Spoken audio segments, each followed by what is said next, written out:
Hey, welcome back to the Work Cultured Podcast. This is season 3, and today we've got Rich Walker on. This guy's the CEO of Quik, and he's been doing it for nearly 25 years. He's also been a consultant, a financial advisor, and really just a serial entrepreneur, having started, I think, 10 different businesses over the years, which, given that you've been part of Quik for 25, is pretty impressive. So, Rich, man, why don't you give us a quick, high-level who you are and how you got to where you are right now? Yeah, Jason, thanks so much for having me on the show today. Like you said, I started my first business when I was 12 years old, and I was struck with how you can make money. When I came from nothing, I was very, very poor. And I just fell in love with the idea of business models and how to help people solve problems and then get paid for that. So in the 90s, I was a consultant with Arthur Andersen. I got to work with Fortune 500 companies and see how they operate from the inside out. I got tired of that and said, I'll become a financial advisor. And then I faced the monotony of filling out paperwork. And when I figured out how to solve that problem for myself, everybody else wanted my software to fill out forms. So we launched Quik in 2002. Here we are in year 23 of business. And I'll give you 2 fun facts. One is we generate over 1 million forms every month from a library of over 41,000 forms. And second, because we generate so many forms, we save more than a tree worth of paper every hour of every day, and we plant those trees. Oh my goodness. That's incredible. So you save a tree a day, or a tree an hour. Yeah. I'm taking notes because that's amazing. And you replant them. Yes. And that's not what we set out to do. We just realized that's what was happening. And we could align ourselves with the Arbor Day Foundation and actually plant the trees versus just say we did it, right? We really saved double because we plant those many trees as much as we save the paper from being printed. I love that. And I love that it just like happened to be a byproduct. You're probably looking at data one day and looking at all the paper saved, and you're like, I wonder how many trees that equates to. And then, is that kind of how that went? You just went down that rabbit trail? The real story is a friend of mine was one of the first inventors of steel water bottles. Before we all had them, he was promoting them. And he was all about how you save plastic from going into the ground fill. And one day he looks at me, because I'm just enamored with his business. He's like, but Rich, you're doing more for the environment than I am. I'm like, what are you talking about? He said, how many forms are you not printing because you are generating them electronically? I'm like, we should try to figure out what that means. And so here's the truth. You do an industry standard of 8,333 pages per tree. We know how many pages we generate, and that's how we calculate the number of trees every hour. And obviously that number keeps growing, and it's dynamic. It's fun. We've even given out awards to customers for how many trees they've saved. Oh, that's awesome. I bet that goes over pretty well. Very cool. Yeah, it's a pretty neat thing. Yeah. All right. So before we kind of dive into how you've built this business up over 25 years and like what aspects of culture contribute to your success, I'm going to ask you the same question that we ask every guest. So that is, what's a mistake that you've made in leadership that you'll never forget? That is such a challenging question, because there's a lot of mistakes we make when we're trying to figure it all out. Look, the first one that comes to mind is, this is such a hard one. It's trusting people when they shouldn't have been trusted. And that's a hard one because it's really hard to know that you shouldn't have trusted them. And part of the lesson in that is when you figure out that they're not trustworthy, they're not performing the role, they're not doing what they said they should be doing or what you entrusted them to do, how much time went by? How long did it take you to figure that out? And in some cases, that took me 8 years to figure out. Wow. And that's 8 years that we could have been growing better. We could have been building the company differently. We could have been creating a better perception in the marketplace. And there are times that I've cringed in those situations with that person when they would say something with me present that was just an absolute lie and totally against my culture, against my way of doing things. And when you're sitting there with a customer, what do? Do you confront the person on your team who you trust? Right. Or how do you handle that? But eventually it played out. And I would say, that lesson has repeated itself several times. And it's one of the hardest things, right? As an entrepreneur, you struggle to delegate. You struggle to trust other people. But you have to learn to do that. The trick is you also have to learn how to hold the person accountable, evaluate whether they're doing what they should be done, check the quality of the work that's coming out or the results that you're expecting, and measure it against other factors, maybe not just yourself, but maybe peers in your industry to see, is it really working the way it should? And so I would say I learned that lesson after maybe an 8-year period. Then I had to learn it again over a 3-year period. Then I learned it over a 1-year period. And so you get better at it. But it's one of my biggest stressors in life. I mean, I've always said there's 2 things that really stress me out. One is deceiving me. Anybody who's trying to manipulate and lie to me, that's stressful to me, and I don't enjoy that. I don't know who does, obviously, but and the second one is taking time away from my family. So I don't want to work harder than I have to. I want to spend as much time as I can with my family. And when I'm pushed into situations where I can't spend the time with the family, that's another stressor. Everything else, whatever, don't care. Yeah, I get that. I feel that. So if you could give me a little more context on this aspect of trust. How are you defining trust here? And particularly, what is it that breaks or erodes that trust? So, it started with somebody saying, here's what I'm going to do. I'm going to go generate sales. I'm going to build the pipeline of opportunity. I'm going to go meet with this many customers. I'm going to have this many phone calls a day. Their role was in sales, and they promised to do these activities. And then, it wasn't my strong suit doing sales. So I was eager to let somebody else do that who showed that acumen and had some experience to show for it. So you let them do that, and they go do that, but they don't follow through with it the way that a professional might have.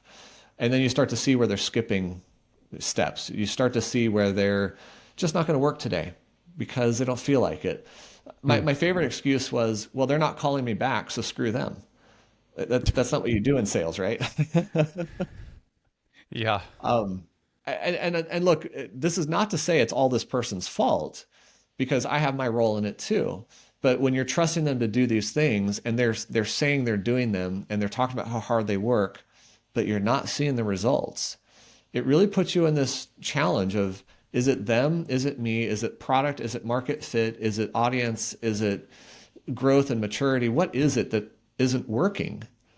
And that's why it took the first 8 years of this company to figure it out, because it wasn't really about product market fit.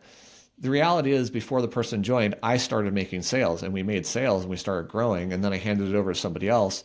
And yeah, we continued to make sales, but I don't know. Trust is a 2-way street, of course. Sure. And you have to give a certain level of trust to begin with in order to earn more trust, and in order to give the person a chance to earn more trust. But once you see that they weren't trustworthy, they weren't doing what they should be doing, your whole image evaporates, and then relationship falls apart. Yeah. It's a really difficult aspect to navigate. We want to trust people. And when we start to see those misfires and we give people the benefit of the doubt, sometimes that's the best route, because it needs to be okay for people to fail and screw up. But then when it becomes a pattern and we don't want to see it, it's really difficult. Yeah, it is. And it can be quite costly. We had hired somebody at one point to be our VP of sales and run sales. And his approach, I mean, the guy had written a book on sales. I thought it was the real deal. He had done it so many times with others. He was driving a better car than me, that kind of stuff. So I felt like, this guy knows his stuff. Let's let him run. Yeah. The truth is, he was so abrasive and so difficult to work with. He turned off a customer, which we didn't win back for another 6 years, which cost us $1 million in revenue over that period of time. Oh, ouch. Yeah. Wow. And that was because right people, right seats. Yeah. Yeah, right people, right seats is the refrain from most CEOs I talk to, right? I need more money, and I need the right people in the right seats. And yeah. I mean, I've also experienced one person costing me hundreds of thousands of dollars. And it's just heartbreaking. It's so frustrating. Now you've built it up there, right? You've learned these lessons. And where are you guys at in terms of employee headcount? And are you all together in Austin, where you're located, or is this a remote thing? Give me some context of the employee makeup. Well, we're around 28 people right now. We are remote 100%. So we started in Redondo Beach, remote at first, built an office. We had one location for 11 years. Then we moved into another office, and we were there for 4 years when the pandemic struck. And we had a year left on our lease, and nobody wanted to come back to the office. Neither did I. I loved the office. It was the first time it was our environment. It was our corporate colors, et cetera. And we designed it. It was great. And the team was awesome. But the truth was, half our team was remote still, because we've had our engineering team in Latin America and we've had our infrastructure team in Europe.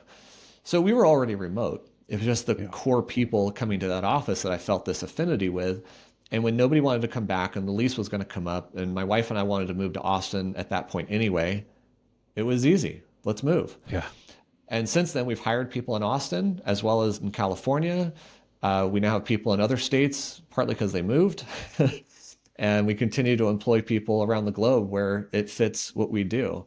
And by the way, Jason, I'm going to mention something. I include the people who are remote in Latin America in that 28 because my approach to hiring people offshore is you work for me. I don't care that some other company handles the legal, whatever. You are part of my team. You're not working on other customer projects, and you're part of my company culture. And that has served us really, really well. And what would you say are your tenets of company culture? So I'm glad you asked, because this is one of my favorite aspects of my business. And I came up with my company culture before I started my business. And the reason I did that is because I kept asking myself as I worked for others, what's going to empower me to do my best work? Because that's what I wanted. I felt underutilized at Arthur Andersen. Like I could do 50% of what I was capable of. And I really wanted to build my own company where I could be everything I want to be. I could live up to my potential. So the four things, they got adapted a little bit because we're in software, but the four things all have equal weight. So there's no specific order. Number one, we have to design software so easy to use, it doesn't require a user guide.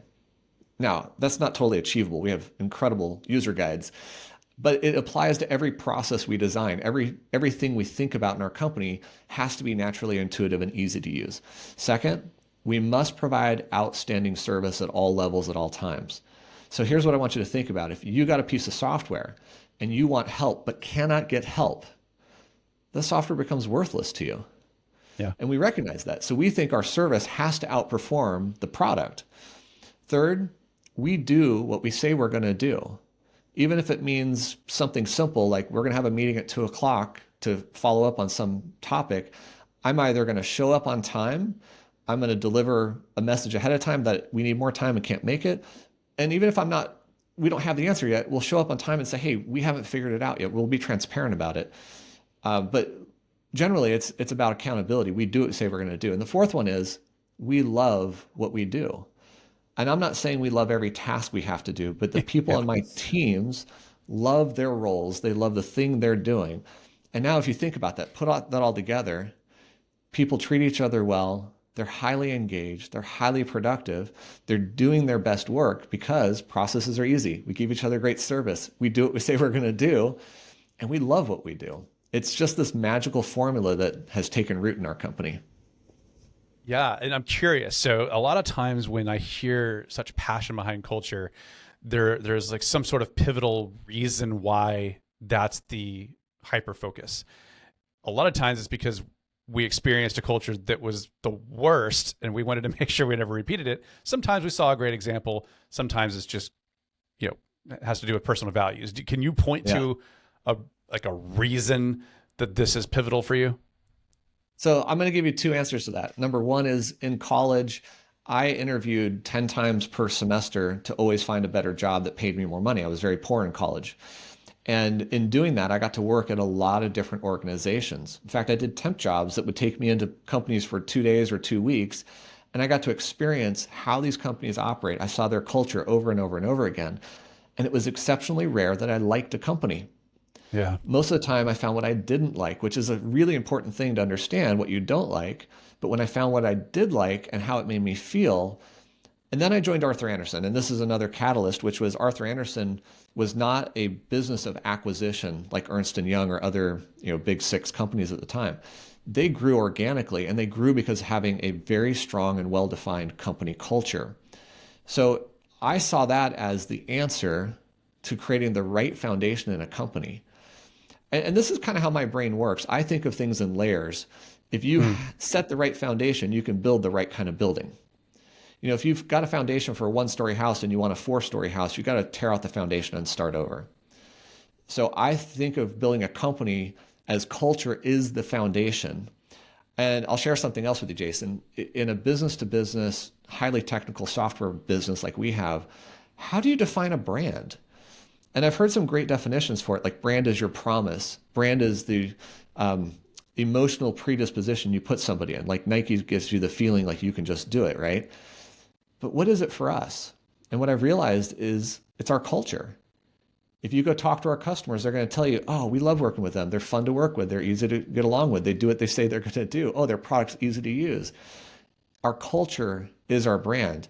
And again, those are underpinnings of how you build a company. So that's like one of the main reasons I wanted to do it this way. Yeah, that is amazing, right? If your customers are saying your core values as they're talking about what it's like to work with you and your product, then you've really gotten those core values to permeate throughout the entire company. And that's amazing. Yeah, and I Props would to you say on the that. pandemic made it stronger of all things. When Really? we said, How let's go so? remote, I said to my COO, who's a partner in our company, I said, I'm concerned if we go remote, we will have to water down our culture, that we're going to lose some of the value and some of the, the feeling of it, especially as we start hiring new people who weren't part of the office. And I said, I'm Right. willing to accept that to make this happen. But let's do some things to improve how we communicate and how we engage with each other. And we made those improvements. And what happened is the culture actually took a deeper root. People on the team started sharing the culture with others, especially new people. I wasn't the only one saying it anymore. And they started living those values more openly, more easy to see across the board. And so I would say since we went remote, it's only gotten stronger and better as a result. So this is a problem that's not going away, right? We have to accept that remote work is our reality for most Mhm. types of businesses. So I want to dive into this more because everybody's asking this question. How do we have a thriving, vibrant culture remote? You just said a key thing, which was that you're not the only one saying it anymore. Your people are talking about the culture, the values, et cetera. Were there some roadblocks? Was there some adversity before that happened, or do you feel like everybody just jumped right in and it took? So I have to dispel a notion that is sort of implied in what you're saying, which is that culture is something that you say and other people repeat. Culture is not like a mission statement. Culture is something you feel. It's something you live. It's something you experience. And if your leadership isn't reinforcing and building culture, the culture you want, it's building a different culture you don't want. Yep. And I've always been fascinated with company culture. You look at Oracle software. Larry Ellison's fascinated with the samurai way. And if you haven't read The Art of War, don't go apply at Oracle. Like their entire culture is this fight mentality, cutthroat, et cetera. And I'm not trying to downplay them. They have a distinct culture, and I've not worked there. I've worked with them. So I may not be saying it correctly, but I'm saying that from the leadership down, you infuse this culture with how you actually lead and communicate. And so if I didn't truly believe in empowering myself to do my best work, how could I empower others to do their best work? And because I truly believe in empowering others to do their best work, the way I communicate and deal with problems and challenges and failures, et cetera, reinforces that desire for you to do your best work. And that reinforces these 4 cultural tenets. So the truth is, I talked the culture all the time for the first 10 years, and it didn't take root. I never heard anybody talk about it. But as we grew and became more mature as a company, people are living it, they're feeling it, they're sensing it, they're surrounded by it because this is who we are. This is how we are. And one of the best parts about having a distinct culture, a known culture, is you can hire for the culture. You can bring people in who are attracted to it, who will then reinforce it even further. So no, there wasn't this stress of like, hey, you haven't said the cultural tenets today. I don't need anybody to repeat it. I need them to feel it. And that starts with me. And it starts with you. Give us some of your secret sauce. Obviously, you and your personal values align, but like, what are some practices that we can hear that you do and be able to take it away and go, oh, I can do that too? Sure. One comes to mind with an example. The basic is this: if, especially as a founder, you're used to excelling, you're used to doing things really well, and then trying to delegate to somebody else to do it, and seeing them not do it well, and that's very painful. And it's one of the reasons we don't delegate well enough. You don't want to see somebody do it half the job. But let me ask you this: if somebody screws up and they have a failure, are you going to yell at them? Are you going to berate them? Are you going to dock their pay, et cetera? Let me ask from a different perspective. If it was you who failed, and believe me, you've done that, right? You've had your failures along the way. You weren't perfect at that job before you gave it over. You failed along the way. Did you look yourself in the mirror and berate yourself? Did you dock your own pay? Did you fire yourself? I've never understood this notion that a manager and a leader is going to be really, really rude and mean to somebody because of their failure or challenges or lack of performance or whatever, when they didn't do that to themselves. So I think as a leader, you give the other person grace. You give them the grace to fail. And so here's one of my examples.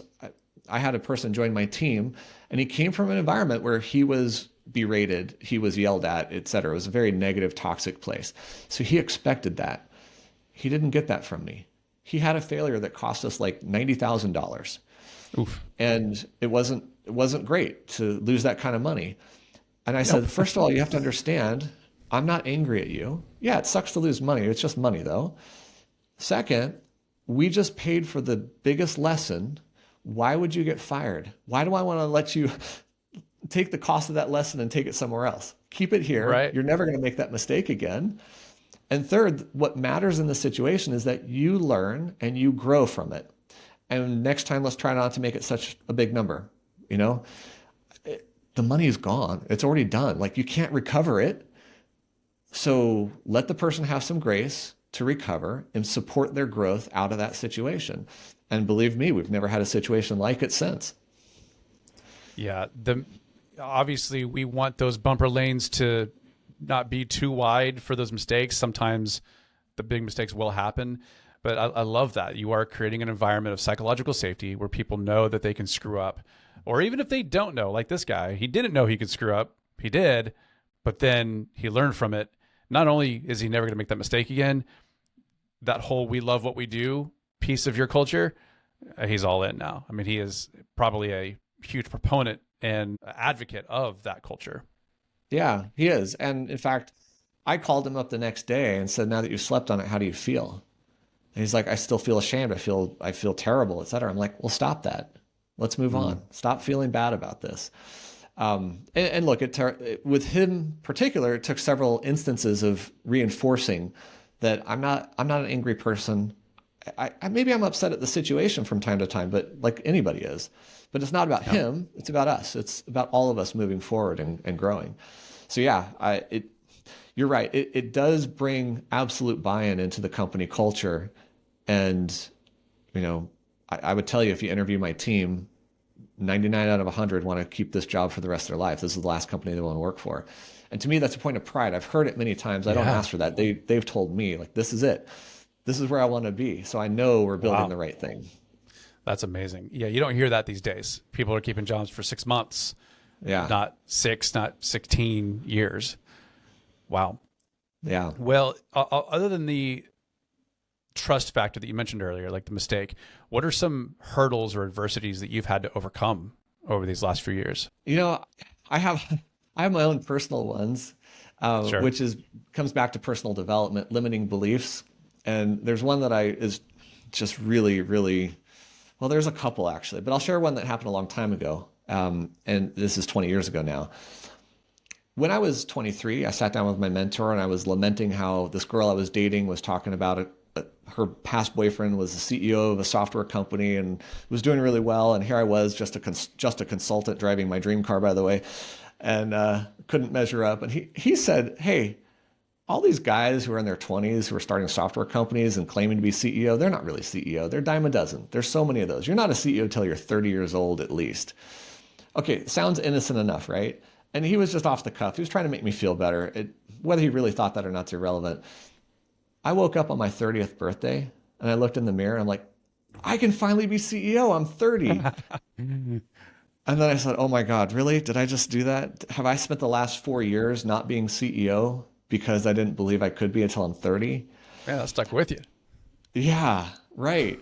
And so there's a few of those moments I've had in my career where they have held me back without me realizing it. And this is why I think personal development is such an important aspect of our business growth is personal growth.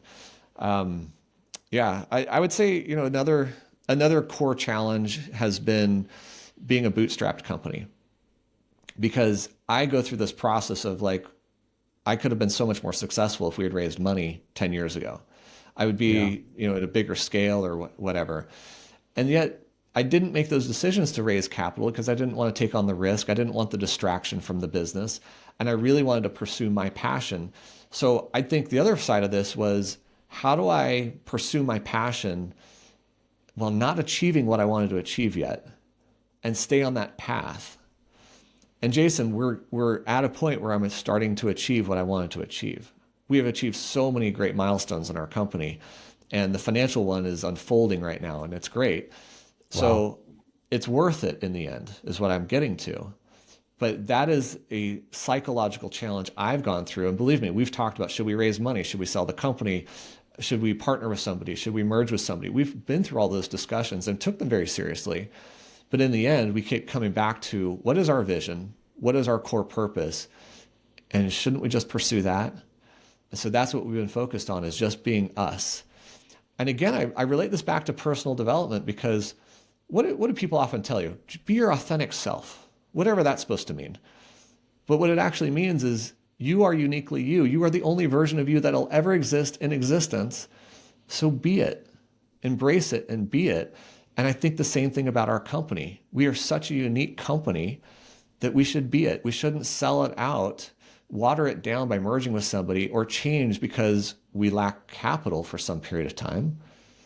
Let's figure it out. I very much sense that in your demeanor and personality.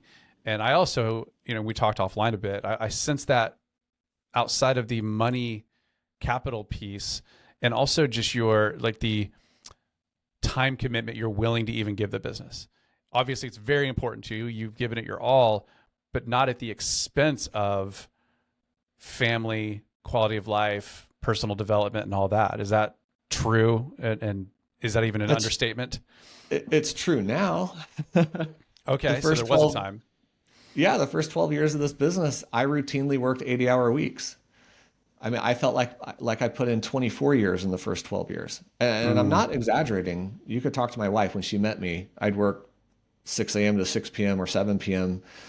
most every day. And then luckily she was in school, so she had a schedule too, and we weren't really upset with each other for not being free. But it really wasn't until my first son was born where I said to myself, I'm going to give him more time, so I will only work 35 hours a week. So imagine going from 80 to 35 hours a week. The amount of guilt and shame I went through for years was really hard, because I felt like I'm not putting in what I should be putting in. I'm not giving it my all, et cetera, et cetera. But you know what the truth is? I was forced to delegate that 45 hours a week. And because I was forced to delegate it, our company started to flourish and grow. And in fact, if you want to talk about company culture and taking root, that's when it really started to take root. Right. It's when I started letting go and letting people be their best, do their best, come up with their own ideas, solve problems on their own, and just tell me the outcome. It was a very, very hard lesson for me. And my biggest regret was not having kids sooner. Yeah, it sounds like when you were forced to be less in the driver's seat, the result actually was the collective intelligence went up. It did. Absolutely. And that's amazing. Wow. Yeah. And like I said, it was hard. I had my bumps and starts doing it. But honestly, between doing that and also clarifying our message to our audience, those two things caused our company to start growing at 50% a year over year for several years. Wow. So yeah, it had a massive impact on us. And thankfully it had that kind of result because it taught me to really let go and let others do their job. And even to this day, yesterday, I was watching my team come up with results and I'm asking, should I have been involved in that? And then I remind myself, I'm glad I'm not involved in that, because they're coming up with amazing results. And as long as we're all aligned in the same path to the same vision, it's great. I don't need to worry about how. I can now focus on who. That's amazing. I love that. Oh, Rich, this has been so full of gold, and I very much appreciate it. Obviously, we're here to respect your time, and so I want to kind of move through. Before we kind of jump to the end, though, is there anything that you want to promote, a shameless plug to throw out there, or anything that you feel like you really wanted to say and you haven't gotten to say yet? I want to put a finer point on this for everybody, because I've had this discussion with so many entrepreneurs who talk about their challenges with human capital, people, politics, growth, etc. I want to reinforce this. Culture is the bedrock of your business. And if you are not designing the culture with intention, you're not getting the results you want. So yeah, I just want to put that out there for the world, because I am living it. It's working. And I talk to so many CEOs who complain but don't do anything about it. And they don't believe that culture is that strong, but it is. It absolutely is. Yeah. Yeah. Well, you're on the right podcast, by the way, to say that. Work culture. That is what we are here to talk about. Thank you so much for that. Let's go ahead and just end off with our quick fire. You ready? Go for it. I'm going to give you this or that, and you just tell me which is which. I wrote this one down, but I already know the answer. iOS or Android? Oh, I'm iOS. Yeah. Yeah. Yeah. I only know that because our texts are blue. But same theme. And these are technology themed because of what you do. Google or Microsoft? For which part? I use both. Okay. I can't do anything Microsoft. Oh, okay. Let me just say Microsoft then. I use right, Google I use Google Chrome. That's about it. Everything else is Microsoft. I know every shortcut key to Microsoft Office. How about that? Nice. Yeah. Then I'll say Microsoft for you. Yeah. Yeah. Star Trek or Star Wars? Man. I'll go with Star Wars. Okay. All right. Am I on the right track? Did I peg you as a nerd being in the technology industry, by the way? I hope so. Probably. My wife thinks I am. I don't think of myself that way. I think I'm a little more I well-rounded wear the badge than proudly, that. by the way. All right. Coffee or tea? Neither. No? I don't drink hot drinks. No. I'm Nothing. allergic to caffeine. What? Wow, Yeah. bury the lead. Okay, that's an interesting one. I've never heard of that. I can't wait to hear more. We'll just end with a more kind of Central Texas focused one. Queso or guacamole? Queso. Okay, Love queso. Yeah, you heard it here, y'all. You heard it here. But I'm allergic Depends on to the place, both, by the way. To queso and guacamole? Yeah. I'm allergic to avocado and I'm allergic to dairy.